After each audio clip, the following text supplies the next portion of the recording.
Добър ден! Днес се намираме в град Казанлък на покрива на една от сградите, които инсталирахме фотоволтаични електроцентрали по проект за енергоефективност на социалните домове. Това, което ще ви покажа днес, е как изглеждат 60 кВт пийка панели, конструкция изток-запад.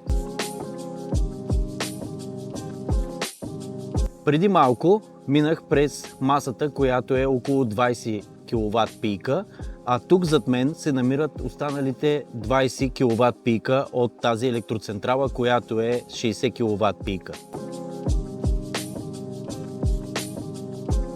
Тук се намира останалата част от фотоволтаичната електроцентрала, която сме инсталирали на този покрив. Както сами видяхте, върху битумен покрив или върху мембранен покрив ние използваме една и съща конструкция, която е конструкция изток-запад с затежняване. Тези бордюри, които виждате, са предварително изчислени колко да бъдат на брой и как да бъде затисната системата, за да е тя устойчива от ветрове и снегове.